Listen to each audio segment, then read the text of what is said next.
بسم الله الرحمن الرحيم والحمد لله رب العالمين وصلى الله وسلم على سيدنا محمد النبي الأمي وعلى آله وأصحابه أجمعين. أما بعد فنكمل في دروسنا في كتاب نور الإيضاح للشيخ الشرنبلالي رحمه الله. فوصلنا في فصل في مكروهات الوضوء. On continue dans notre cours du livre Nur al-Idah du Cheikh Shurunbulali rahimahullah, et on est arrivé dans le chapitre des makruhat du wudu, les choses qui sont blâmables dans le wudu. فقال ويكره للمتوضئ ستة أشياء. Il est détestable pour celui qui fait le wudu 6 choses. Al-israfu fil ma', le fait de gaspiller, le fait d'utiliser beaucoup d'eau. Al-israf fil ma' هو من المكروهات. Le fait d'utiliser beaucoup d'eau, c'est de parmi les choses qui sont blâmables dans la religion, dans le wudu ici. Le prophète sallallahu alayhi wa sallam, il a dit la tusrafu wa law kunta ala nahrin jarin. Dans le sens, ne gaspille, n'utilise pas beaucoup d'eau, même si tu étais au bord d'un fleuve, d'une rivière qui coule. Parmi les choses qui aident à utiliser peu d'eau, le fait d'humecter, d'humidifier avant le membre à laver. Par la suite, l'eau va couler beaucoup plus facilement dessus. C'est pour cela que le prophète sallallahu alayhi wa sallam, souvent il utilisait un moud pour faire le wudu et 4 mouds pour faire le ghusl. Bien sûr, même si c'est recommandé de suivre le prophète en cela, et ce n'est pas quelque chose d'obligatoire de sorte que la personne tomberait dans le péché s'il utilise plus qu'un moud ou plus que 4 mouds pour le ghusl.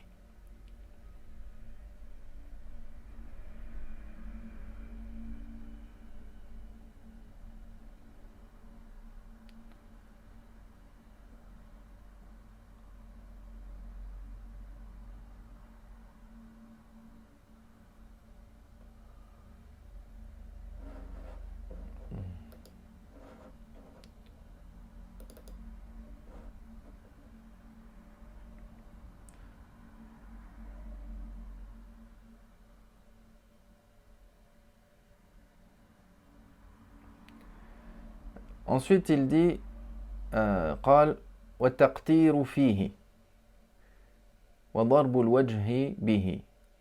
Le fait de faire preuve d'exagération dans cela, et également le fait de gicler l'eau sur son visage en faisant le wudu, c'est également de parmi les choses blâmables. وَتَكَلُّمُ بِكَلَامِ النَّاسِ, également, comme on l'a cité précédemment, le fait de parler de la parole des gens.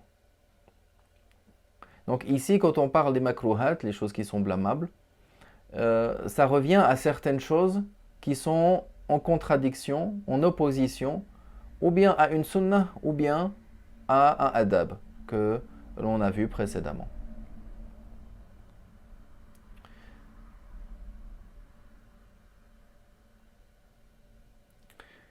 والاستعانة بغيره من غير عذر, comme on a mentionné, le fait de se faire le wudu par autrui, le fait que quelqu'un d'autre lave les membres à laver à notre place sans excuse, sans avoir une excuse. Si la personne il a une excuse pour cela, alors il n'y a pas de caractère blâmable pour ça.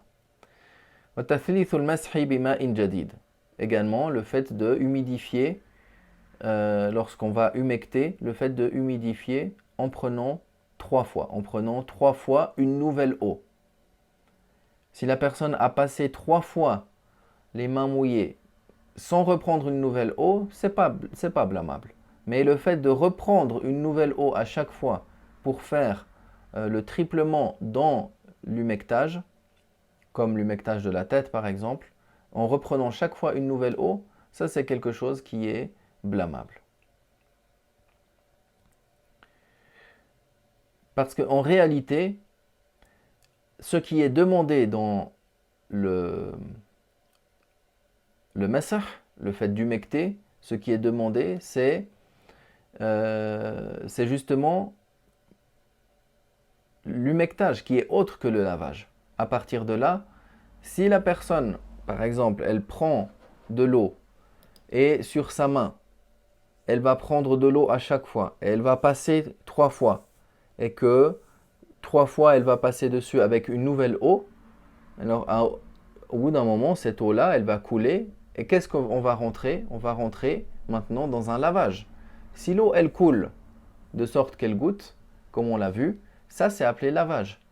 Donc si la personne prend de l'eau à chaque fois et qu'elle humecte, on ne va plus appeler ça un lavage, mais dans la mesure où si elle coule par la suite, on va plus appeler ça un humectage, pardon, mais on appellera ça un lavage. Pour cela, c'est blâmable que la personne, pour la tête, également les oreilles, la personne reprenne 3 fois une nouvelle eau. Comme on verra pour l'humectage des khoufs. Également, les khoufs, on va les humecter une seule fois et on ne va pas les humecter 3 fois. ثم قال فصل في أقسام الوضوء. Il cite un nouveau chapitre par la suite concernant les catégories, les différentes catégories du wudu. Walhamdulillah wa sallallahu wa sallam ala rasulillah.